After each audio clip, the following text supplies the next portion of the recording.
During the major Confederate invasions of Maryland, they always took pains to disable transportation lines like the Beaner Railroad and the C&O Canal. During the Maryland Campaign of 1862, for example, the Confederates crossed primarily at White's Ford in Montgomery County, but also using other fords in Frederick County. And they built a number of roads through the canal. For example, I think it's 5 roads through the canal so they could pass their artillery and wagon trains. Stonewall Jackson's mapmaker Jedediah Hotchkiss recounts a brief, idyllic moment in a field at Three Springs, Frederick County, Maryland, with tasty fruits on a beautiful day after crossing the river. Friday, September 5, 1862, to White's Ford crossed. It was a noble spectacle, the broad river, fringed by the lofty trees in full foliage, the exuberant wealth of the autumnal wild flowers down to the very margin of the stream, and the bright green island stretched away to the right. The general and his staff retreated to a noble melon on Maryland shore. We went on by a lock in the canal and there intercepted a boatload of melons on the way to Washington Market, which our men bought. As we reached the top of the bluff, the enemy's pickets scampered away. We could see the dust of their flight at a long distance. Confederate General Jubal Early's brigade lay down there too. After my brigade had lain down, I received a message from General Jackson to let my men get green corn for 2 days. But I told the staff officer bringing it that they had already drawn their ration in that article, which was all they had now to eat. I will here say that green Indian corn and boiled beef without salt are better than no food at all by a good deal, but they constitute a very weakening diet for troops on a long march as they produce diarrhea.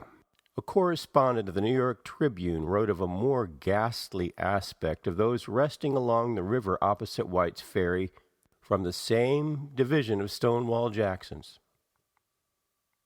Thursday, September 11th, 1862.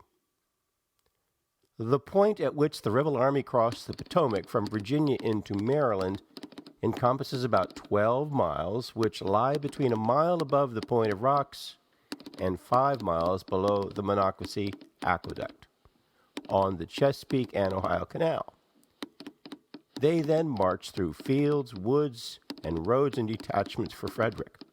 The Confederate privates, according to their own acknowledgment, concur in the assertion that their general marched them nigh unto death through Virginia in order that they might not be overtaken by the Union forces. Some of them were so overcome that they lay down by the roadside and expired. Others barely reached camp and then succumbed to death. This is well attested by what your correspondent saw near Monocacy. There, where they were encamped, 2 new trenches were prominent to the view in the woods. Undoubtedly, some 20 or more men had within a day or two past been laid beneath the sod. The horse, poor dumb animals, were driven so much that they became entirely exhausted. When they fell from excessive fatigue, they were either shot or knocked in the head, and then thrown into the basin of the canal. This is no fancy, it is a dire reality. Their carcasses lay there undergoing putrefaction. Most of the crossing must have been done at night, as large numbers of broken baggage wagons and ambulances lined the road. The line of the Chesapeake and Ohio Canal for the distance of 12 miles presents a scene of desolation which sufficiently attests the malignity of the rebels and their emissaries. The first of three to cross, Confederate General Daniel H. Hill arrived from over Cheek's Ford on September 4th to the mouth of the Monocacy River. After the outnumbered 87th Ohio and 1st Potomac Home Guard fled, Hill's destruction team went to lock number 27, drilled holes in its stone walls, filled them with black powder and sodium nitrate, and detonated. A lockkeeper's pleadings and a shortage of powder dissuaded Hill from going after the longest aqueduct in the canal system, the handsome Monocacy Aqueduct nearby. Still, D.H. Hill burned several canal boats, breached the banks of the canal at other places, draining the canal up to Lock 28 at Point of Rocks, called the 7-mile level. His men also destroyed the vital 20-foot-long culvert over the Little Monocacy River. For easier passage for the heavy equipment and crossing at Lock 27, Hill's fatigue party also carved a swath through the canal's sides and berms, laying through that a corduroy road. Dispatch from W.P. Thompson to Colonel L.C. Baker, Poolesville, Maryland, September 5, 1862, 1:50 a.m. A captain of the 1st Michigan Cavalry reports the rebels crossing the Potomac in considerable numbers at 11 p.m. at the mouth of the Monocacy Creek. Have taken several prisoners and killed 4 or 5. Were building a bridge for their artillery to cross. Almost at the same time as D.H. Hill and Jackson's crossings at the Potomac, Cavalry General A.P. Hill was crossing immediately upriver at Nolan's Ferry, doing like damage to the pivot bridge at Lock 28. Dispatch from Dixon Miles to H.W. Halleck, Harper's Ferry, Virginia, September 5, 1862, 10:15 a.m. Colonel Banning reports A.P. Hill's division crossed the Potomac before dark last night, kept crossing all night, and are now crossing at a higher ford about 3 miles from Point of Rocks. They have cut the canal at 7-mile level. As Banning's force would be cut off if he stayed longer, I have ordered him to retreat slowly. A. Pleasanton to R.B. Macy, Muddy Branch, Maryland, September 5, 1862, 7 p.m. Signal Officer of Banks Corps reports from Sugarloaf Mountain. The enemy crossed at Nolan's Ferry last evening. The river is easily fordable at that point. Saw about 2,000 of the enemy on this side, scattered along from the aqueduct to Nolan's Ferry. Think they are cavalry. Saw 2 guns in position on opposite side of the river at Nolan's Ferry. The Tribune correspondent continued. Commencing 5 miles below Monocacy, continuing up a mile beyond the Point of Rocks in crossing, they tapped the canal at 5 different places. Several floodgates were hewn into pieces, and from the heights above, large boulders of rocks were dislodged and thrown into the basin. For the present, from 20 to 25 miles of the canal are rendered useless. And in the meantime, boats can proceed only between Georgetown and Seneca. The latter place is about 45 miles from Harper's Ferry. The canal basin is perfectly dry in many places between those points, and where the water remains, it is not more than a foot deep. Trees are chopped down and placed across the canal in different places within a circuit of 10 miles. They also, on 2 different occasions, attempted to destroy the Monocacy Aqueduct in Frederick County, a massive stone aqueduct over 500 feet long, 7 arches. But on both occasions it failed. The officers who were assigned the task would report that the tools they were provided with were inadequate. They couldn't even find a crack in the masonry in which to insert the point of a crowbar. They didn't have black powder, so the aqueduct was well built and stood up to the task. General John G. Walker reported on his September 9th visit to the Monocacy Aqueduct. "We arrived at the aqueduct about 11 p.m. and found it occupied by the enemy's pickets, whose fire as they fled severely wounded Captain G.T. Duffy of the 24th North Carolina Troops of Brigadier General Ransom's brigade.